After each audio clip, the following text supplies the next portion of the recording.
কামরুজ্জামানের ফাঁসি কার্যকরে সব প্রস্তুতি সম্পন্ন। কারাগারে পরিবারের সদস্যদের সাক্ষাৎ, রায় দ্রুত কার্যকরের কথা জানালেন স্বরাষ্ট্র প্রতিমন্ত্রী। সিটি কর্পোরেশন নির্বাচনে প্রচারণায় ব্যস্ত মেয়র প্রার্থীরা। আনিসুল ও সাকির ইশতেহার ঘোষণা। চট্টগ্রামের প্রার্থীদের সঙ্গে নির্বাচন কমিশনের সংলাপ। ঢাকায় ওয়ার্ড কাউন্সিলর পদে একক প্রার্থী নির্ধারণ করতে পারেনি আওয়ামী লীগ। নগদ অর্থ লেনদেনের অভিযোগ, সিদ্ধান্ত না মানলে বহিষ্কারের হুঁশিয়ারি। গাজীপুরে ঢাকা ময়মনসিংহ মহাসড়কে মাওনা উড়াল সেতু উদ্বোধন করলেন প্রধানমন্ত্রী। কিছুক্ষণের মধ্যে সুধী সমাবেশে বক্তব্য রাখবেন তিনি। এবং রাজধানীতে মাশরাফি বাহিনীকে জমকালো সংবর্ধনা। দেশীয় সংস্কৃতির নানা আয়োজনের পাশাপাশি চলছে দেশসেরা ব্যান্ড দলের পরিবেশন।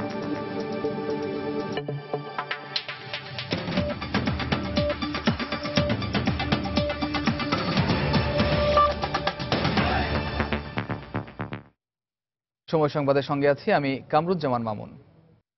মৃত্যুদণ্ডপ্রাপ্ত জামায়াত নেতা কামরুজ্জামানের ফাঁসি কার্যকরের সব প্রস্তুতি সম্পন্ন হয়েছে। এরই মধ্যে ফাঁসি কার্যকরের নির্বাহী আদেশ কারাগারে পৌঁছেছে। এদিকে দুপুরের পর কেন্দ্রীয় কারাগার এলাকার নিরাপত্তা ব্যবস্থা জোরদার করা হয়েছে। কারাগারের মূল ফটকের বাইরে মোতায়েন করা হয়েছে র্যাব ও পুলিশের অতিরিক্ত সদস্য। গতরাত থেকেই কামরুজ্জামানের ফাঁসি কার্যকরের বিষয়টি আলোচনার কেন্দ্রবিন্দুতে ছিল। আজ ফাঁসির আদেশের কপি স্বরাষ্ট্র মন্ত্রণালয় থেকে কারাগারে পৌঁছানোর পর শুরু হয় ফাঁসির চূড়ান্ত প্রক্রিয়া। তবে কখন ফাঁসি কার্যকর করা হবে সে ব্যাপারে কিছু জানা যায়নি।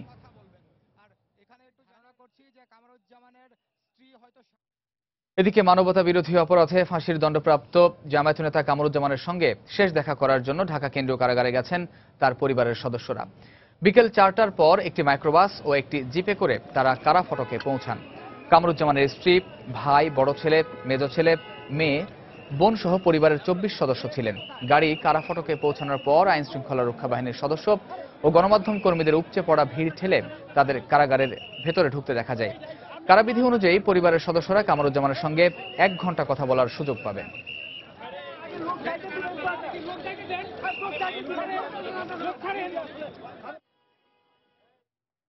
এদিকে স্বরাষ্ট্র প্রতিমন্ত্রী আসাদুজ্জামান খান কামাল জানিয়েছেন, মৃত্যুদণ্ডপ্রাপ্ত জামায়াত নেতা কামরুজ্জামানের রায় কার্যকর করতে প্রয়োজনীয় সব প্রক্রিয়া ইতোমধ্যে শেষ হয়েছে। দুপুরে সময় সংবাদকে তিনি বলেন, অতি দ্রুত এই রায় কার্যকর করা হবে।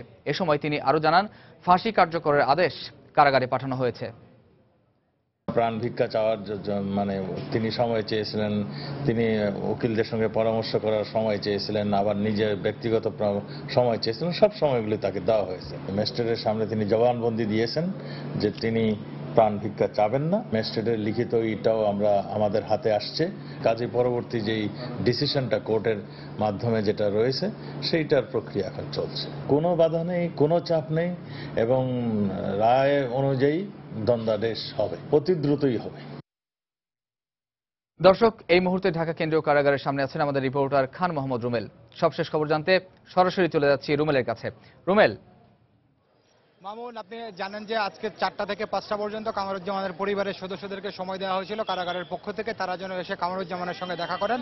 তো আমরা দেখেছি সে অনুযায়ী বিকেল ঠিক 4টার সময় 2টি মাইক্রোবাসে করে কামরুজ্জামানের পরিবারের সদস্যরা এসেছেন এবং 4:10 তারা কারাগারের ভিতরে প্রবেশ করেছেন। এবং আমরা যেটি খবর পেয়ে জেনেছি যে কামরুজ্জামানের পরিবারের মোট 24 জন সদস্য কারাগারের ভিতরে প্রবেশ করেছেন। তবে তাদের মধ্যে 29 জন পরিবারের সদস্য এখানে এসেছিলেন। তো বাকি 5 জন কামরুজ্জামানের সঙ্গে তাদের কি সম্পর্ক সেই পরিচয় দিতে না পারায় কারা কর্তৃপক্ষ তাদেরকে ভিতরে প্রবেশ করতে দেয়নি।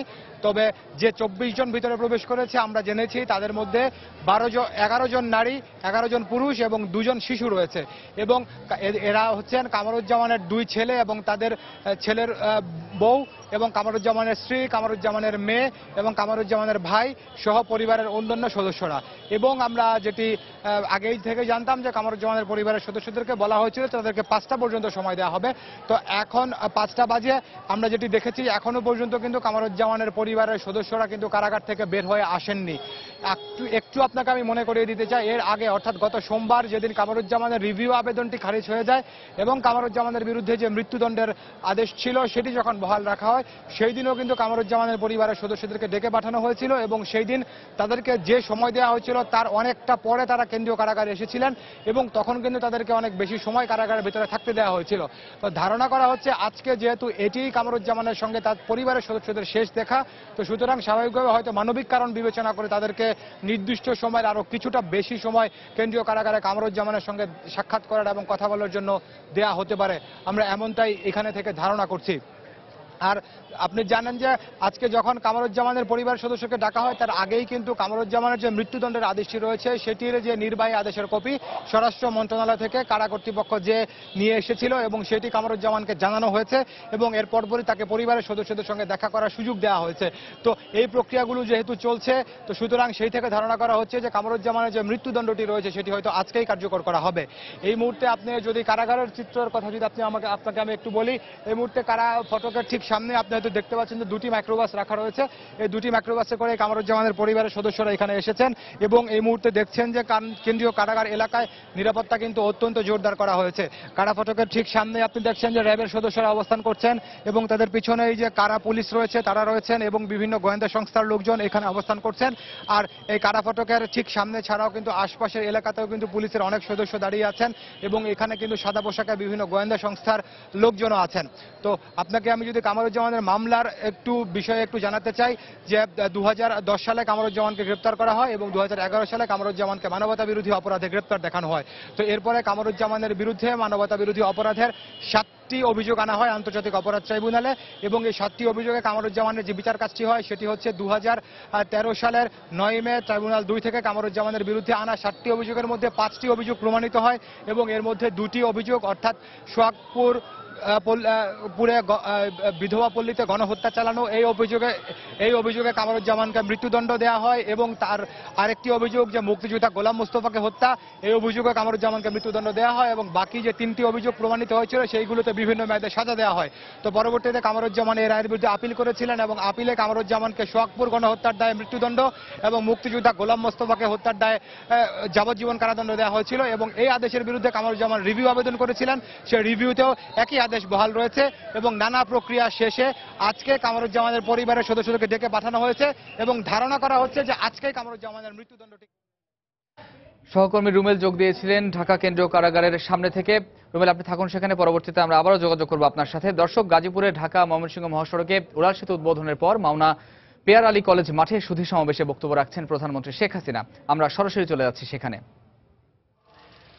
আমাদের বৃহত্তর ময়মনসিংহ, গাজীপুর, ঢাকা এর মাঝে যে শুধু সংযোগ হবে তা না, ব্যবসা বাণিজ্য থেকে শুরু করে সব কাজেই আরো গতিশীলতা পাবে, মানুষের যোগাযোগ আরো সহজ হবে, মানুষ আরো সুন্দরভাবে চলতে পারবে। আমরা 2009 সালে সরকার এসে পেয়েছিলাম যে এই রাস্তা এর সমাপ্তির তো কোনো সুযোগই ছিল না এবং বিএনপি যখন 2001 থেকে 2006 পর্যন্ত ক্ষমতায় ছিল, তাদের দুর্নীতির কারণে এ রাস্তায় অর্থ প্রাপ্তি অত্যন্ত কষ্টকর ছিল। সমস্ত অর্থ প্রদান বন্ধ হয়ে গিয়েছিল। আন্তর্জাতিক যে সমস্ত সংস্থা এখানে অর্থ প্রদানের কথা ছিল তারা বিএনপি দুর্নীতির কারণে সেই টাকা দেওয়া বন্ধ করে দেয়। বিশ্বব্যাংক সহ সমস্ত টাকা পয়সা বন্ধ। তখন আমরা সিদ্ধান্ত নিয়েছিলাম যে আমরা নিজেদের অর্থায়নে কাজ শুরু করব, এরপরে যদি কেউ অর্থ দেয় তখন আমরা করব। আমাদের সত্যি কথা বলতে কি 2009 সালে আর্থিকভাবে বাংলাদেশ খুবই একটা বিধ্বস্ত অবস্থায় ছিল। তো ওই অবস্থায় আমরা সরকার গঠন করি। বিশ্বব্যাপী অর্থনৈতিক মন্দা এগুলি মোকাবেলা করেই আমরা বিভিন্ন উন্নয়নমূলক কাজ হাতে নেই এবং আমরা যে কাজগুলি শুরু করেছি এবং এটি বিভিন্ন ভাগে ভাগে কাজ দেওয়া হচ্ছিল, কারণ কিছু কিছু কাজে বিভিন্ন মামলা মকদ্দমা করে কাজগুলি বন্ধ ছিল, বিশেষ করে এই রাস্তার। আমরা এরপর সিদ্ধান্ত নেই আমরা সেনাবাহিনীকে দায়িত্ব দেই যাতে দ্রুত এই কাজগুলি সম্পন্ন হয় এবং নির্দিষ্ট সময়ের 3 মাস আগেই এই কাজটা শেষ হয়েছে এবং আমি মনে করি যে এমন একটা সময় কাজটি শেষ হয়েছে যখন আমাদের সমগ্র বাংলাদেশব্যাপী আমরা দেখতে পাচ্ছি যে বিএনপি জামাত জোটের তাণ্ডব, খুন খারাপি, আগুন দিয়ে মানুষ পোড়ানো, পেট্রোল দিয়ে মানুষ পোড়ানো, এইরকম একটা অবস্থার মাঝেও কিন্তু এই কাজ কোনো উন্নয়নমূলক কাজই কোনো বন্ধ হয়নি, সেগুলি সচল রাখতে আমরা সক্ষম হয়েছিলাম, যে কারণে এই কাজ শেষ হয়েছে। এই অঞ্চলে যেহেতু শিল্প কলকারখানা ব্যাপকভাবে গড়ে উঠছে, মানুষের যাতায়াতও বেড়েছে এবং যার জন্য যানজট প্রচণ্ড রকম বৃদ্ধি পেয়েছে। কাজেই আমরা মনে করি যে আমাদের বিশেষ করে বৃহত্তর ময়মনসিংহ থেকে গাজীপুর হয়ে ঢাকা এবং এর অন্যান্য আশেপাশের জায়গাগুলি, এর যোগাযোগের ক্ষেত্রে এই বিশেষ করে এই মাওনা এই জায়গাটায় সব থেকে বেশি যানজট হয়ে থাকতো। কাজে আজকে আমরা যে ওভারব্রিজটা করলাম, যার ফলে এই এলাকাটা যানজট মুক্ত হবে এবং যোগাযোগ ব্যবস্থা অনেক নিরাপদ হবে। এবং আপনারা জানেন যে জয়দেবপুর চৌরাস্তা থেকে ময়মনসিংহ পর্যন্ত 87 কিলোমিটার মহাসড়ক, যা 4 লেনে উন্নীত করার কাজ আমরা 2010 সালেই শুরু করেছিলাম। কারণ এখন থেকে যত রাস্তা আমরা করছি সেগুলি যাতে 4 লেন হয়, আর ভবিষ্যতে যাতে আরো প্রয়োজনে ট্রাফিক বাড়লে যেন এটাকে আরো বাড়াতে পারি, অর্থাৎ 6 লেন করতে পারি, সেই ব্যবস্থাও আমরা এখন থেকেই রেখে দিচ্ছি। জয়দেবপুর চৌরাস্তা থেকে নয়নপুর পর্যন্ত 30 কিলোমিটার মহাসড়ক বাংলাদেশ সেনাবাহিনীর স্পেশাল ওয়ার্কস অর্গানাইজেশনস বাস্তবায়ন করছে, আর বাকি অংশ সড়ক ও জনপথ অধিদপ্তর বাস্তবায়ন করছে। এই প্রকল্পটির মোট ব্যয় ধরা হয়েছে 1,815 কোটি 12 লাখ টাকা। ইতিমধ্যে এই প্রকল্পের 80% কাজই শেষ হয়ে গেছে এবং বাকি কাজটুকু ইনশাআল্লাহ আগামী জুনের মধ্যেই সম্পন্ন হয়ে যাবে।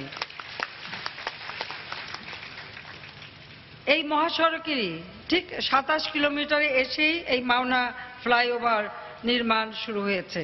কাজে 450 মিটার দীর্ঘ এবং 19 মিটার প্রশস্ত এই ফ্লাইওভারটি নির্মাণে ব্যয় হয়েছে প্রায় 70 কোটি 23 লাখ টাকা এবং শ্রীপুর কালিয়াকৈর উপজেলা সংযোগকারী আঞ্চলিক মহাসড়কের সাথে ঢাকা ময়মনসিংহ মহাসড়কের সংযোগস্থল এই মাওনা।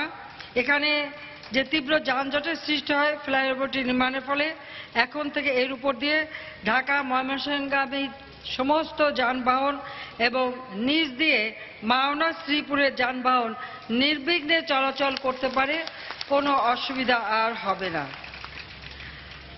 আমরা 96 সালে যখন সরকার গঠন করি তখনই সিদ্ধান্ত ছিল যে রাজধানী ঢাকার সাথে সমগ্র বাংলাদেশের একটা যোগাযোগ নেটওয়ার্ক আমরা গড়ে তুলব এবং সেইভাবে আমরা পরিকল্পনা হাতে নিই এবং কার্যক্রম শুরু করি।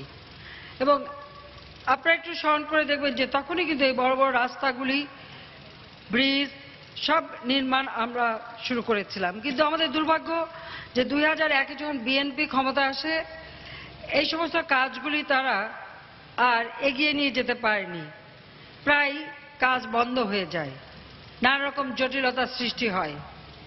যাদের কাছ থেকে আমরা অর্থ সরবরাহ পেতাম, বিএনপি জামাত জোটের দুর্নীতির কারণে সে অর্থ প্রদান বন্ধ হয়।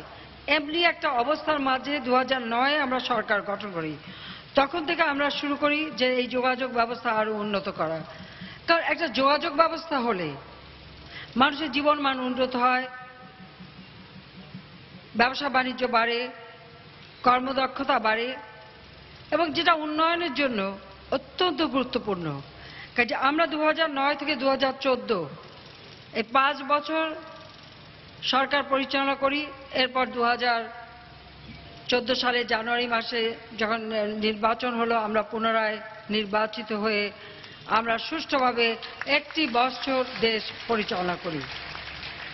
এই 6 বছরের মধ্যে ইতিমধ্যে অনেকগুলি কাজ আমরা সম্পন্ন করেছি, যেমন কেরানীগঞ্জের শহীদ বুদ্ধিজীবী সেতু, টঙ্গীতে শহীদ আহসানুল্লাহ মাস্টার উড়াল সেতু, শীতলক্ষা নদীর উপর সুলতানা কামাল সেতু, চট্টগ্রাম কর্ণফুলী নদীর উপর হযরত শাহ আমানত সেতু, ঢাকা বরিশাল পটুয়াখালী মহাসড়কে কীর্তনখোলা নদীর উপর শহীদ আব্দুর রব সেনিবাদ সেতু অর্থাৎ দপদপিয়া সেতু, চট্টগ্রামে 1420 মিটার বন্দর সংযোগ উড়াল সেতু, সাঙ্গু নদীর উপর সেতু যেমন রুয়া সেতু এবং থানচি সেতু, রংপুরের তিস্তা নদীর উপর সেতু তিস্তা সেতু, রংপুর করতোয়া নদীর উপর ওয়াজেদ মিয়া সেতু, কক্সবাজারে আমরা চৌফলদণ্ডী সেতু, সিরাজগঞ্জ উল্লাপাড়ায় করতোয়া নদীর উপর সেতু, সোনাতলা সেতু, এই বিভিন্ন সাইজের আমরা সেতুগুলি নির্মাণ কাজ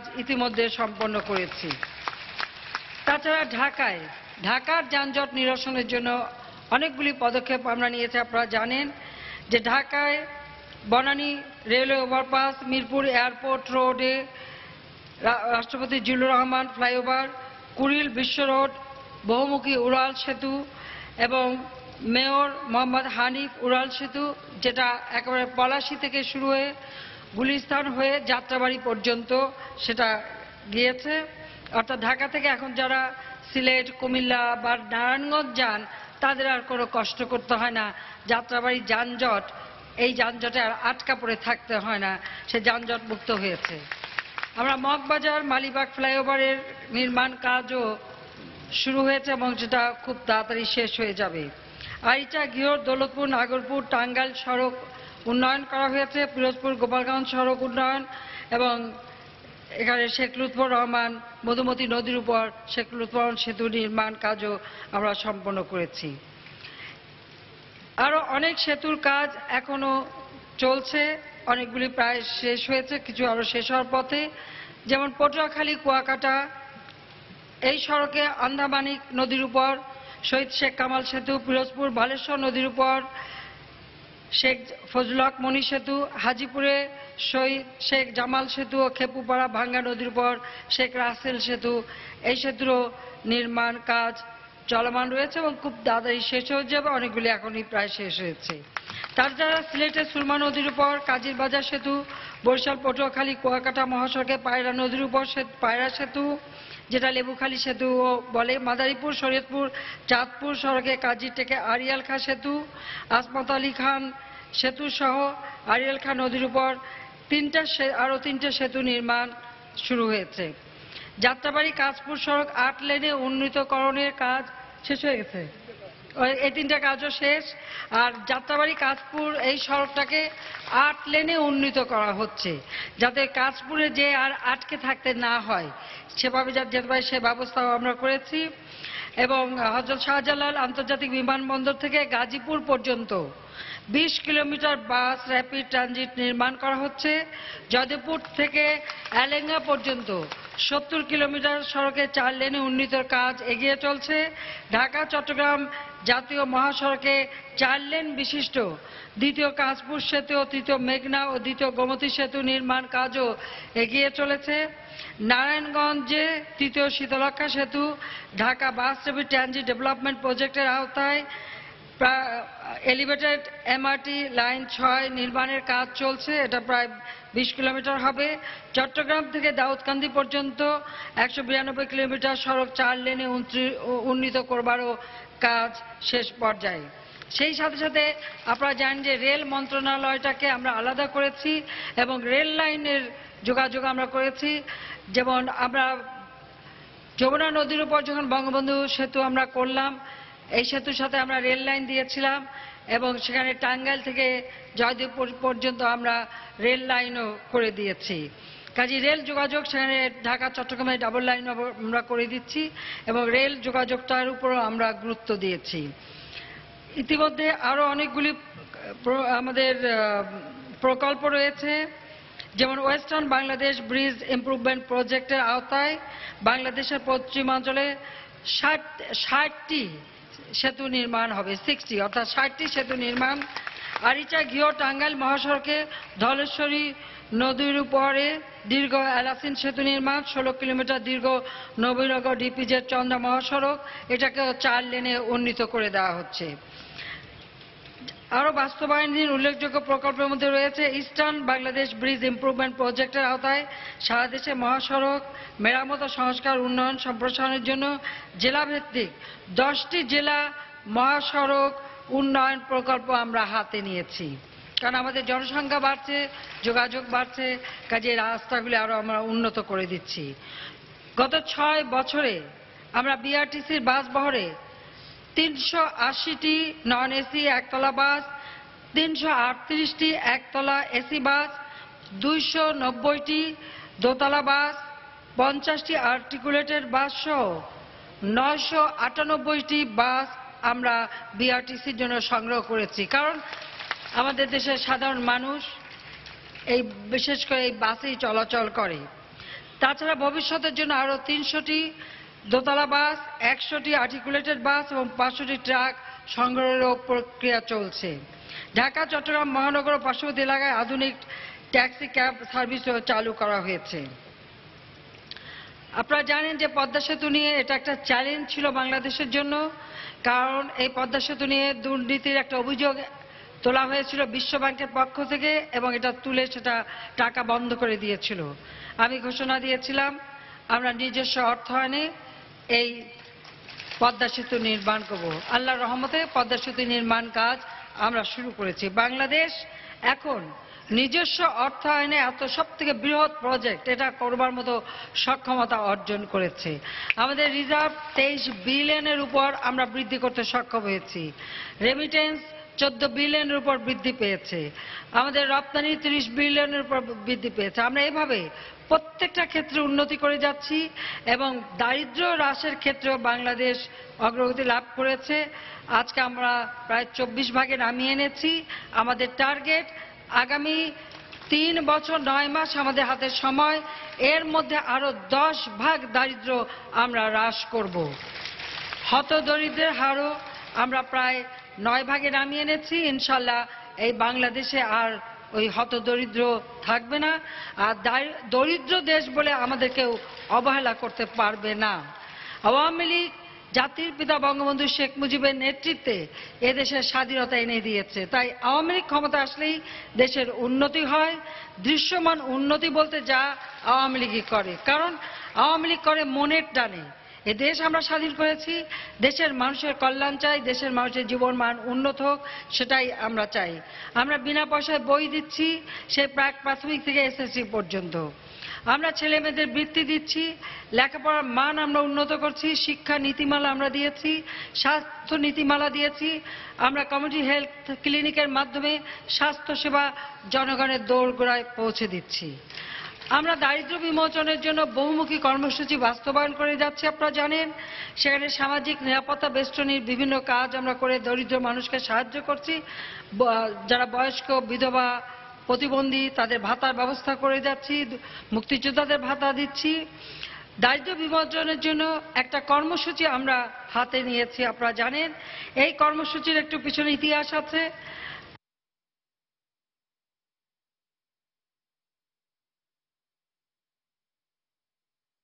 ইনস্টিটিউট বাড়ি, সেখানে তিনি যাচ্ছেন, ওখানে একটা সেমিনার আছে, উনি বক্তব্য রাখবেন।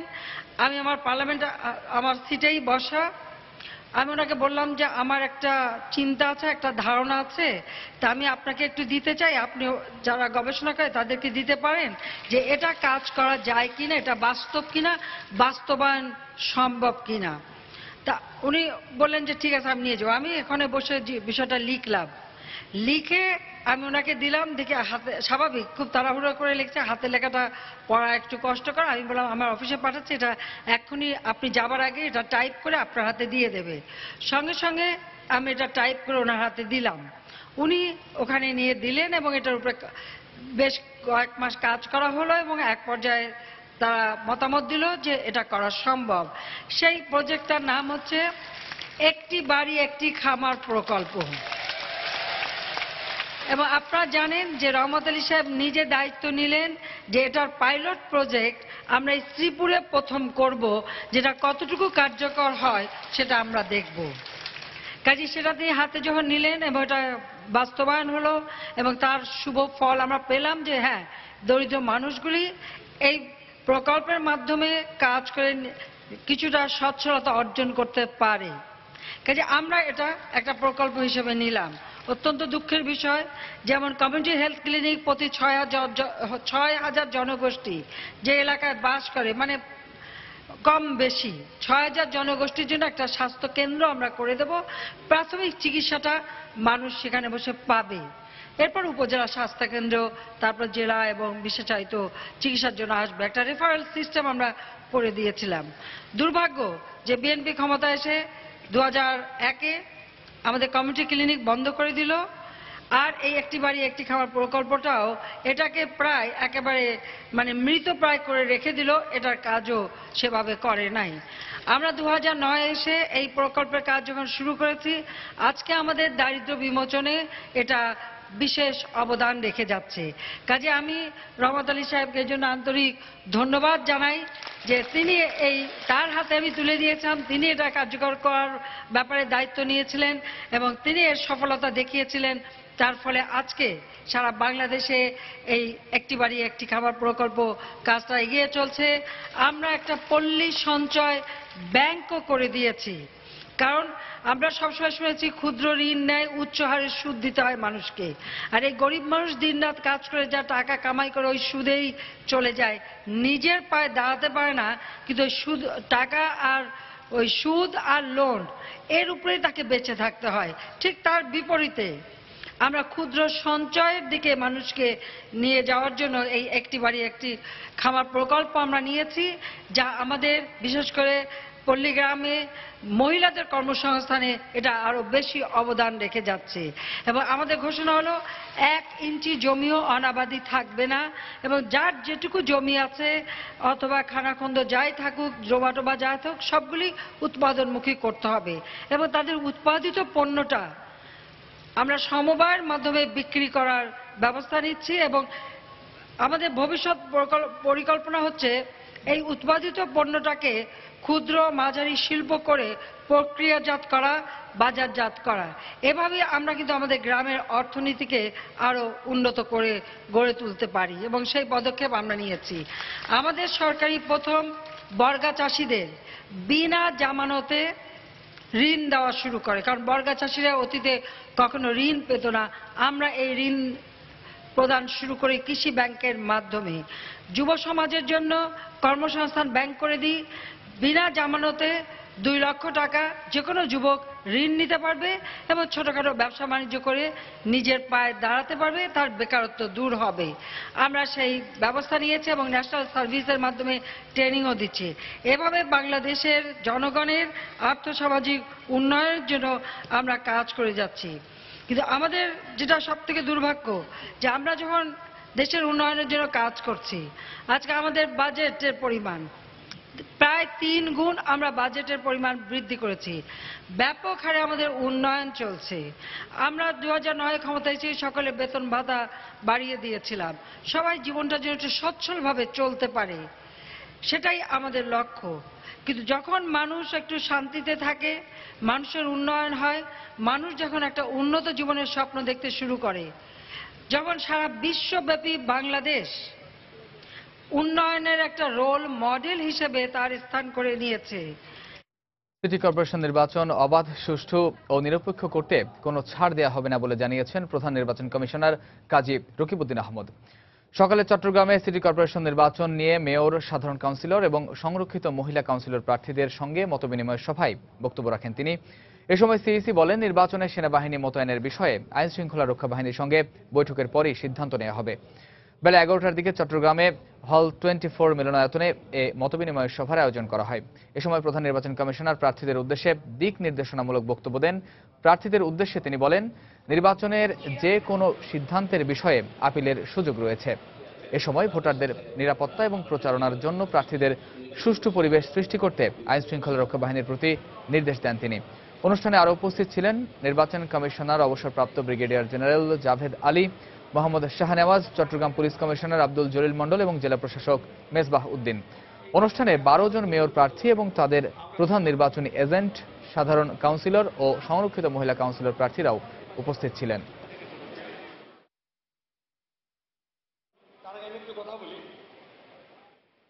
প্রচারণার শুরু থেকেই অধিক সংখ্যক আইন শৃঙ্খলা বাহিনী মোতায়েন করা হয়েছে। নির্বাহী ম্যাজিস্ট্রেটদের সংখ্যা বৃদ্ধি করা হয়েছে, তাদেরকে সহায়তা করুন। সেনাবাহিনী মোতায়েনের ব্যাপারে মিটিং আছে আইন শৃঙ্খলা বাহিনীর, সেই মিটিং এর পরে আমরা সিদ্ধান্ত নেব। নির্বাচনের প্রতিটি ক্ষেত্রে প্রতিটি সিদ্ধান্তের বিরুদ্ধে আপিল করার ব্যবস্থা আছে, আদালতের দ্বারস্থ হওয়ার সুযোগ আছে। চট্টগ্রাম সিটি কর্পোরেশন নির্বাচনকে অবাধ, সুষ্ঠু, শান্তিপূর্ণ এবং নিরপেক্ষভাবে সম্পন্ন করার জন্য নির্বাচন কমিশন সকল ব্যবস্থা গ্রহণ করেছে। কোনো রকম ছাড় দেওয়া হবে না। আবারও সিটি নির্বাচন প্রসঙ্গ। প্রতীক বরাদ্দের পর দ্বিতীয় দিনের মতো পুরোদমে প্রচারণা চালাচ্ছেন ঢাকা সিটি নির্বাচনের মেয়র প্রার্থীরা। প্রতীকসহ পোস্টার ও মাইক ব্যবহার করতে পারায় কর্মী সমর্থকরাও ব্যাপক উৎসাহ উদ্দীপনায় প্রচারণায় নেমেছেন। উৎসবমুখর পরিবেশে গণসংযোগ, পথসভা, মিছিল করছেন প্রার্থী ও তার সমর্থকরা। নানা জটিলতায় দীর্ঘদিন নির্বাচিত প্রতিনিধিহীন ঢাকাবাসী, আর তাই নির্বাচনের আগে প্রার্থীদের কাছে পেয়ে নিজেদের অভাব অভিযোগ তুলে ধরছেন ভোটাররা। নির্বাচিত হলে সেসব সমস্যার সমাধানেরও আশ্বাস দেন প্রার্থীরা। জনগণের প্রতিনিধি আসবে, মানুষের উপকার হবে। 18 বছর পর এই একটা নির্বাচন হচ্ছে, এটা খুবই আনন্দ ব্যাপার। জনগণ জনপ্রতিনিধি পাবে, উন্নয়নের কাজ হবে, ভালো কাজ করবে, ভালো কাজ প্রতিশ্রুতি দিবে, মানুষ গ্রহণ করবে, সেইভাবে তারা এগিয়ে আসবে। দক্ষিণ সিটি কর্পোরেশনে আওয়ামী লীগ সমর্থিত মেয়র প্রার্থী সাইদ খোকন শনিবার সকালে গ্যান্ডারি এলাকায় পথসভা করেন। ৪৫ নং ওয়ার্ডের ভোটারদের সঙ্গে মতবিনিময় করেন তিনি। এ সময় সাইদ খোকন বলেন, ক্ষমতাসীন দলের সমর্থিত প্রার্থী হলেও প্রচারণায় বাড়তি সুবিধা নিচ্ছেন না তিনি। আমি কোনো মন্ত্রী কিংবা কোনো সুবিধাভোগী কাউকে নিয়ে আমি এ পর্যন্ত প্রচারণায় আসি নাই এবং কোনো বাড়তি সুবিধাও নেইনি। সুতরাং এ ধরনের যদি কেউ অভিযোগ করে থাকে তাহলে আমি বলবো যে তার আরো ভালো করে জেনে শুনে কারোর বিরুদ্ধে অভিযোগ উত্থাপন করা উচিত। এদিকে বিএনপি সমর্থিত মেয়র প্রার্থী মির্জা আব্বাসের পক্ষে তার স্ত্রী আফরোজা আব্বাস পল্টন এলাকায় গণসংযোগ করেন। এ সময় মির্জা আব্বাসকে জামিন দিয়ে প্রচারণার সুযোগ দেওয়ার দাবি জানান তিনি। মির্জা আব্বাসের অনুপস্থিতি সাংঘাতিক রকমের সাড়া পাচ্ছে, কিন্তু মির্জা আব্বাস থাকলে যেটা হতো আরো অনেক বেশি সাড়া পাওয়া যেত। সবার জন্য সমান সুযোগ সৃষ্টি করে দিতে হবে। অন্যদিকে ঢাকার করাইল এলাকায় গণসংযোগ করেন উত্তর সিটি কর্পোরেশনের বিএনপি সমর্থিত মেয়র প্রার্থী তাবিথ আউয়াল। ভোটারদের আগামী প্রজন্মের ঢাকা উপহার দেওয়ার অঙ্গীকার করেন তিনি। খুব ভালো সাড়া পাচ্ছি। আমি এরকম প্রস্তুত ছিলাম না এরকম কোনো সাড়া পাওয়ার জন্য। এই মুহূর্তে একটা আদর্শ ঢাকা গড়ে তোলার জন্য আমি আপ্রাণ চেষ্টা করব, খালি আমাদের জন্য না, সবার জন্য। আগামী 28 এপ্রিল ভোট গ্রহণের মাধ্যমে নির্বাচিত হবেন ঢাকার 2 নগরপিতা। রাশেদ লিমন, সময় সংবাদ, ঢাকা। এদিকে পরিচ্ছন্ন, সবুজ ও আলোকিত মানবিক ঢাকা গড়ার প্রতিশ্রুতি দিয়েছেন ঢাকা উত্তর সিটি কর্পোরেশনে আওয়ামী লীগ সমর্থিত মেয়র প্রার্থী আনিসুল হক। সকালে রাজধানীর খিলক্ষেতে সংবাদ সম্মেলনে আনিসুল হক তার নির্বাচনী ইশতেহার ঘোষণা করেন। এ সময় মানুষের অধিকার সর্বোচ্চ প্রাধান্য দিয়ে ধনী গরিবের বৈষম্য কমানোর উপর জোর দেন তিনি। যদি আমরা সবাই উদ্যোগী হই, দৃষ্টি প্রসারিত করি, ইতিবাচক মনোভাব নিয়ে শহর বিনির্মাণে অংশগ্রহণ করি, তবে অবশ্যই উত্তর ঢাকায় বহু দৃশ্যমান পরিবর্তন আসবেই। যার নেতৃত্বে থাকবে জনগণ, আমি তাদের সাথে থাকতে চাই। আমি নাগরিকের কাছ থেকে জানতে চাই, শুনতে চাই, শিখতে চাই, জানাতে ও দেখাতে চাই আমরা যে পরিবর্তনের স্বপ্ন দেখি। সময় সংবাদ আরো থাকছে। যশোরের বেনাপোল সীমান্তে বিএসএফ এর গুলিতে 2 গরু ব্যবসায়ী নিহত। বাংলাদেশের জলসীমায় অবৈধভাবে মাছ শিকারের অভিযোগে ট্রলার সহ 25 ভারতীয় জেলে আটক। জাতীয় সংসদ ভবনের দক্ষিণ প্লাজায় বাংলাদেশ ক্রিকেট দলকে দেয়া হচ্ছে গণসংবর্ধনা। দর্শক, চ্যানেল 9 এর সৌজন্যে আমরা কিছুক্ষণের জন্য চলে যাচ্ছি সেখানে।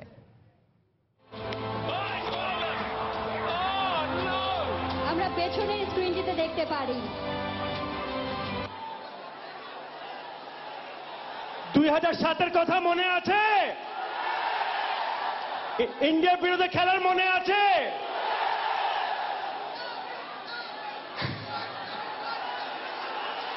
Outstanding batsman, Wisden player of the year, প্রথম ম্যাচে 50 run, one and only Tamim Iqbal.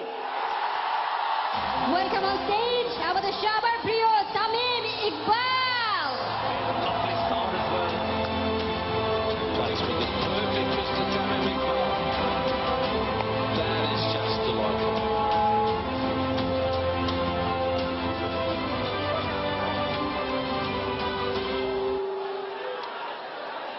He's a youngster, Torun, Lomba, strong, bowls with a lot of pace. Highest wicket taker in the World Cup for Bangladesh, Tashkeen Ahmed. Welcome on stage, তরুণের প্রাণের ধ্বনি Taskin. Oh, take it. Oh, bowled in. What a great comeback from the young man. দর্শক, জাতীয় সংসদ ভবনের দক্ষিণ প্লাজায় দেয়া হচ্ছে বাংলাদেশ ক্রিকেট দলকে সংবর্ধনা।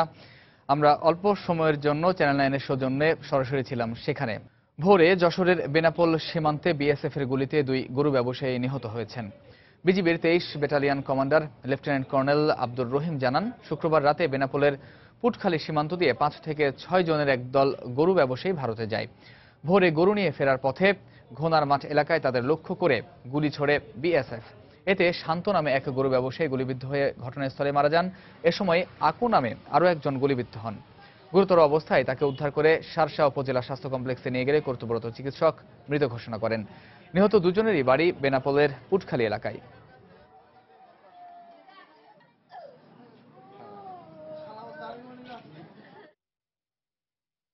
ভারতীয় স্বরাষ্ট্রমন্ত্রীর নির্দেশনার পর সাম্প্রতিক সময়ে সীমান্তে বিএসএফ এর জনবল বাড়ানো হয়েছে। এর ফলে যশোর সীমান্ত দিয়ে বাংলাদেশে গরু আসা প্রায় শূন্যের কোটায় নেমে এসেছে। এর প্রভাব পড়েছে গরুর হাটের পাশাপাশি মাংসের বাজারেও। একই সঙ্গে রাজস্ব আয় কমেছে সরকারের। যশোর প্রতিনিধি জুয়েল মৃধার তথ্য, শেখ জালালউদ্দিনের ছবি নিয়ে ডেস্ক রিপোর্ট। মাত্র 3 মাস আগেও ভারত থেকে বেনাপোল সীমান্ত দিয়ে প্রতিদিন 2 থেকে 3 হাজার গরু আসতো। ফলে সীমান্ত সংলগ্ন করিডোরগুলো থাকতো জমজমাট। কিন্তু ভারতের স্বরাষ্ট্রমন্ত্রী রাজনাথ সিং সম্প্রতি গরু পাচার বন্ধে বিএসএফ সদস্যদের কঠোর হতে নির্দেশ দেন। এরপর তিনি গত 1 মার্চ গরু আসার প্রধান রুট বেনাপোল সীমান্তের বিপরীতে ভারতের আংরাইল বিএসএফ ক্যাম্প ও সীমান্তবর্তী ইছামতি নদী এলাকা পরিদর্শন করে আবারও গরু পাচার বন্ধে কঠোর হতে বলেন। এ অবস্থায় ভারত থেকে গরু আসা অনেকটা বন্ধ হয়ে যাওয়ায় এখন খা করছে সীমান্ত করিডোর। বিএসএফ অনেক কড়াকড়ি থাকার কারণে, প্রহরী বেশি থাকার কারণে কোনো গরু আসতেছে না। গরু আসছে না, আমার গরু কিনতে পারছি না, দেখা যাচ্ছে সপ্তাহে বসে আছি। এতে চরম বিপর্যয়ের মুখে পড়েছে সীমান্তে গরু ব্যবসার সাথে জড়িতরা। আমাদের যখন গরু আসতো 1-2 হাজার প্রতিদিন, 3 হাজার, তখন আমরা কাজকর্ম করতাম, সুবিধাভাবে চলতো আমাদের।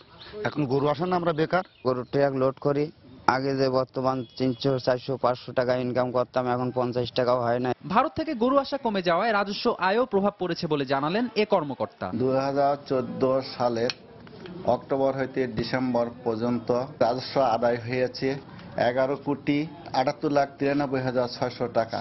কিন্তু সম্প্রতি জানুয়ারি হইতে মার্চ পর্যন্ত 3 মাসে গরু কম আসায় রাজস্ব আদায় হয়েছে 1,86,66,600।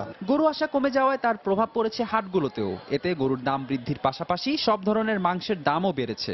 লক্ষ লক্ষ গরু উঠতো, আজ 3 মাস ধরে 100 গরু ওঠে না। ভারতীয় গরু বন্ধ হওয়ার পরের থেকে আমাদের হাটে প্রতি সপ্তাহে 40 থেকে 50 হাজার টাকা প্রত্যেকটা সপ্তাহে লস খাচ্ছি আমরা। জেলার পুটখালী ও অগ্রভুলটে ভারতীয় গরুর করিডোর রয়েছে। এছাড়া বিভিন্ন সীমান্ত এলাকা দিয়ে ভারতীয় গরু আনে বাংলাদেশি রাখালরা। সময় সংবাদ, যশোর। বঙ্গোপসাগরে বাংলাদেশের জলসীমায় অবৈধভাবে মাছ শিকারের দায়ে 2টি মাছ ধরার ট্রলার সহ 25 ভারতীয় জেলেকে আটক করেছে নৌবাহিনী। পুলিশ জানায়, গত বৃহস্পতিবার বিকেলে মংলা বন্দর থেকে 90 নটিক্যাল মাইল দূরে বঙ্গোপসাগরের ফেরার ওয়ে বয়া এলাকায় মাছ শিকার করছিল 25 ভারতীয় জেলে। এ সময় টহলরত নৌবাহিনীর জাহাজ বিএনএস সুরমা, এফভি সরস্বতী ও গৌরী নামে ওই 2টি মাছ ধরা ট্রলার সহ 25 ভারতীয়কে আটক করে। প্রথমে তাদের দিগরাজ নৌঘাটিতে রাখা হয়, পরে আজ সকাল 10টার দিকে তাদের মংলা থানা পুলিশের কাছে হস্তান্তর করা হয়। আটক 25 জেলের বাড়ি ভারতের দক্ষিণ 24 পরগনায় বলে জানা গেছে।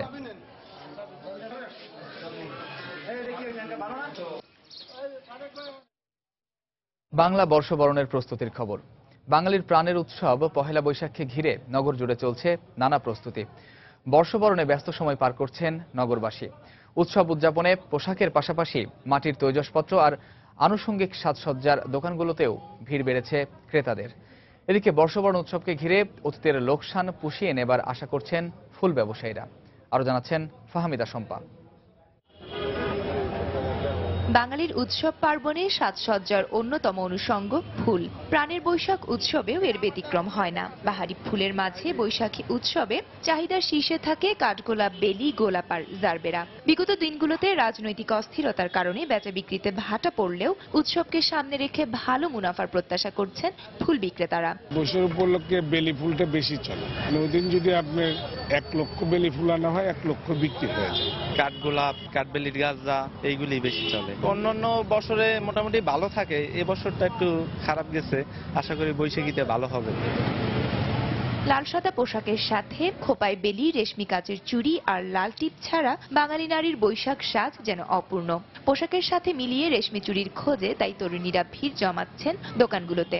শুধু নিজের জন্য নয়, উৎসবে প্রিয়জনকে উপহার দেবার জন্য কিনছেন লাল সাদা কাচের চুড়ি। শাড়ি হয়ে গেছে, এই তো আজকে চুড়ি কিনতে এসেছি, আর গহনা হয়ে গেছে মোটামুটি। চুড়ি কিনছে আমার নাতনির জন্য, বৈশাখে তো সে খুব আনন্দ করবে, তো তাই সে একটা শাড়িও কিনছে।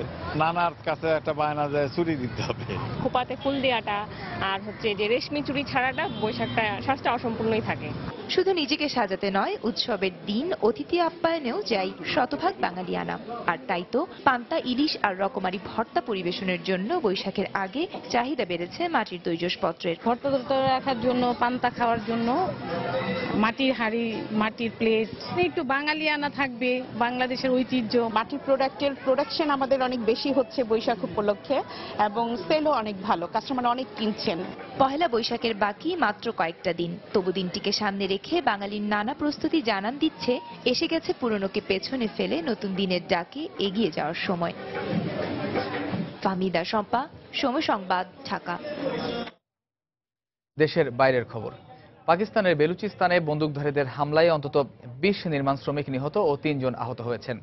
দেশটির পুলিশ জানিয়েছে, বেলুচিস্তানের তুরবাতে শনিবার সকালে হামলার ঘটনা ঘটে। প্রত্যক্ষদর্শীদের মতে মোটরসাইকেলে করে হামলাকারীরা এসে ঘুমন্ত শ্রমিকদের উপর অতর্কিত হামলা চালায়। এখনো পর্যন্ত কোনো সংগঠন হামলার দায় স্বীকার করেনি। ঠিক কী কারণে শ্রমিকদের উপর এই হামলা চালানো হয়েছে তা জানা যায়নি।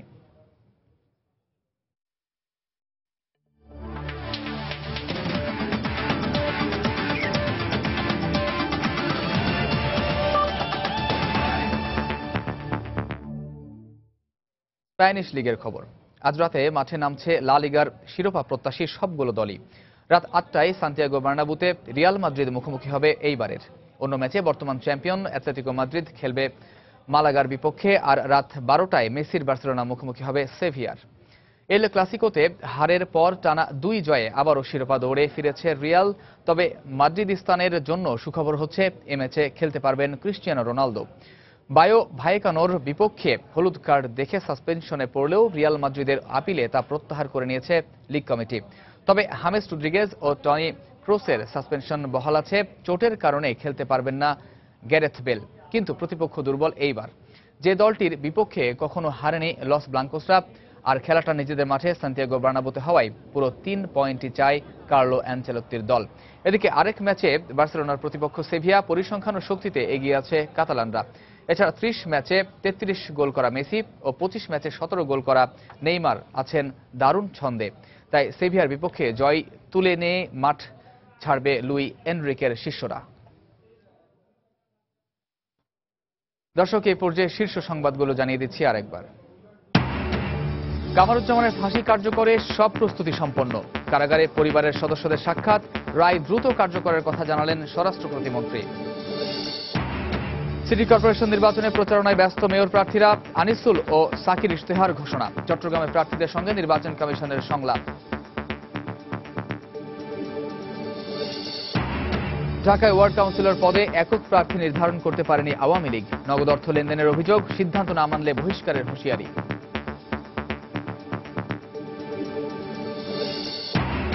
দুর্নীতির কারণে বিএনপির আমলে দেশের সব উন্নয়ন কাজই বন্ধ হয়ে যায়। গাজীপুরের সমাবেশে প্রধানমন্ত্রী।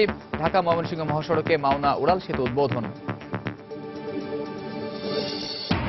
এবং রাজধানীতে মাশরাফি বাহিনীকে জমকালো সংবর্ধনা। দেশীয় সংস্কৃতির নানা আয়োজনের পাশাপাশি চলছে দেশসেরা ব্যান্ড দলের পরিবেশনা। দর্শক, এই ছিল এখনকার মতো। যে কোনো খবর পেতে ভিজিট করুন সময়নিউজ.tv। যে কোনো বাংলা লিংক, রবি ও সিটিসেল নম্বর থেকে সময় সংবাদের খবর, অনুষ্ঠান সম্পর্কে জানতে এবং যে কোনো তথ্য সময় সংবাদকে জানাতে ডায়াল করুন 16242 নম্বর। এছাড়া এইমাত্র পাওয়া খবর আপনার মোবাইলে পেতে SMS করুন START SPACE BN লিখে পাঠিয়ে দিন 16242 নম্বরে। আর সঙ্গে থাকুন সময়ের।